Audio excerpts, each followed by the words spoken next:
Oh, and that's a headline I forgot to add to my list. But let's start off with that. Netanyahu was indicted this week for corruption charges, bribery, etc. I'm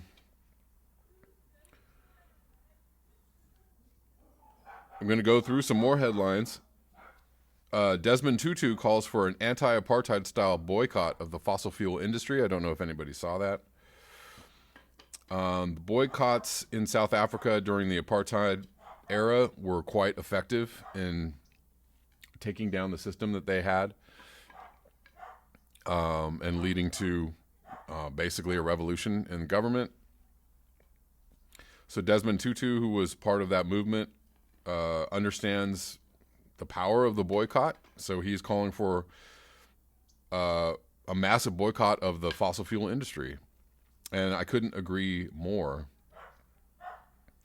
We're going to need an organized, there's some people calling for, carbon taxes or divestment from fossil fuels or et cetera. We're going to need all of the above, all hands on deck. Man, you guys are just dropping news. I can't even keep up. Let's go with some headlines from the comment section. Noel Wilson says there was a public lecture on facing up to climate change here last week. 12-year window is BS. Lady said carbon budget is almost certainly gone in 2 more years, or already gone.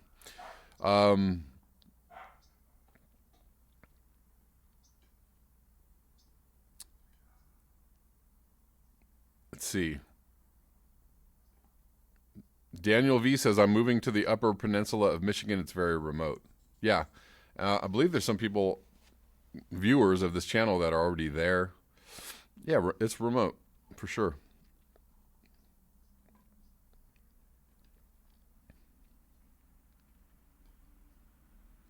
So moving on to more headlines. Stratospheric warming watch for early December. Did anybody see that article?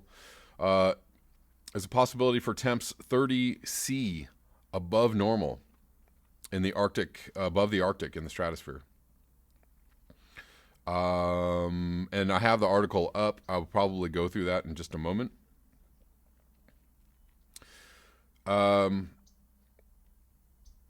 This isn't necessarily a headline, but I just was watching a Tom Hartman video talking about death rates going up in red states that contracted Medicaid or Medicare coverage. The ACA allowed people, supposedly allowed people more access to health care, but it was supposed to depend on states expanding Medicare coverage or Medicaid coverage.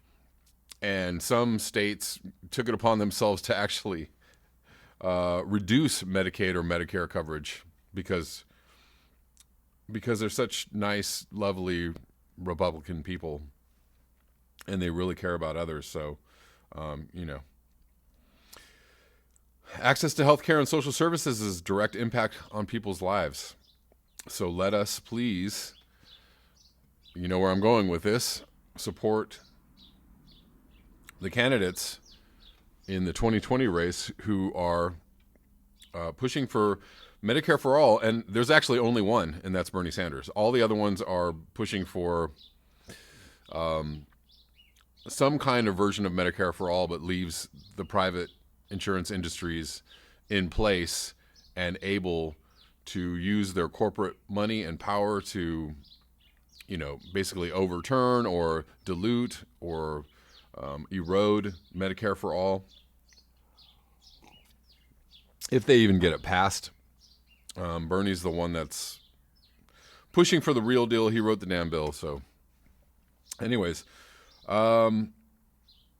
what I've seen a lot this week also is that there's a growing consensus, and I talked about this the other day. There's a growing consensus among scientists. There's also an Arctic News blog that we're officially over 1.5 C or at 1.5. And this is, a lot of people think we're over that we're probably closer to 2, and we're probably closer to 2 in some regions. So, if we're trying to stay below 2, or if 1.C was or is or was at any time the target that we were supposed to stay below. And the reason why we're supposed to stay below that target is because once we reach a certain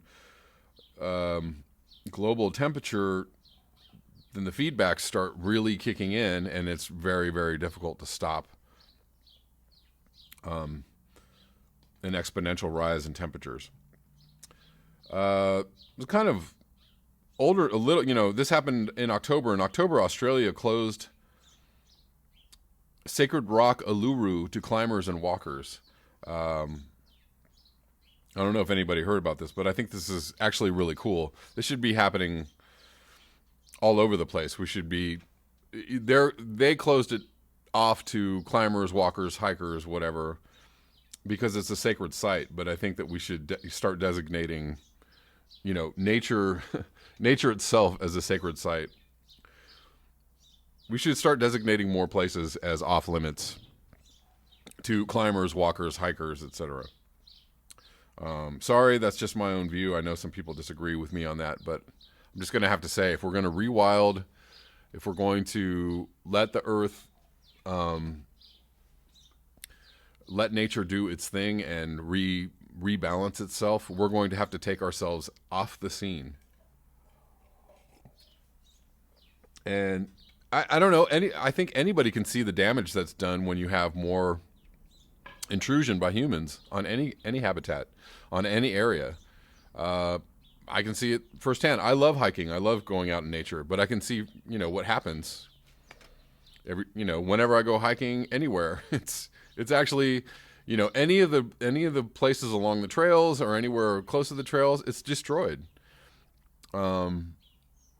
There's vandalism. There's, just junk, beer bottles, plastic. There's, graffiti on trees. I just went hiking the other day, and there's graffiti all over this tree.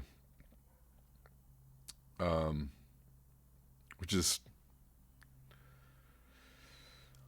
also from Australia, New South Wales public servants at a climate conference were told not to link bushfires to climate change. Getting into some political news, and this is, U.S. political news. Mike Bloomberg officially entered the presidential race by engaging in the highest ad buy ever in history of $32 million.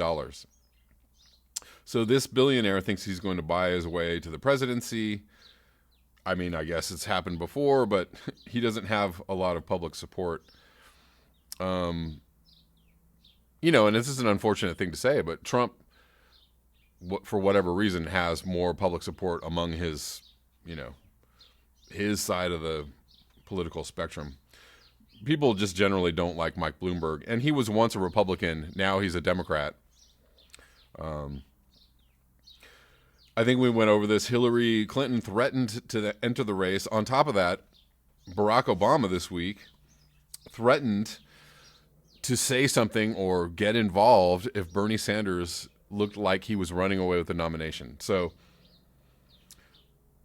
straight up, this should be realized by everybody. The Democratic elites, the Democratic establishment would rather have Trump be the president than Bernie Sanders be the president, than Bernie Sanders be the nominee for the Democratic Party. They would rather let Trump win, or they'd rather throw up somebody who's so horrible and terrible. And if Trump wins, the elites don't really care, because he doesn't affect their bottom line. He doesn't affect their way of life. He doesn't really hurt them on any level. He hurts the common person. He hurts you and I. So that was it. That's my little headline section. Rather short for the week.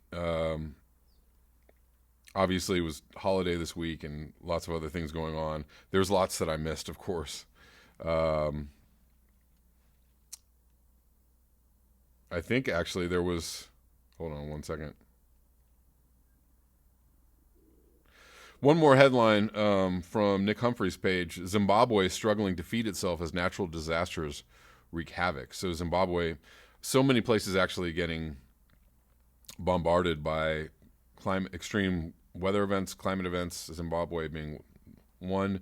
We've covered that. We've talked about the back-to-back-to-back floods and storms that Zimbabwe has been facing.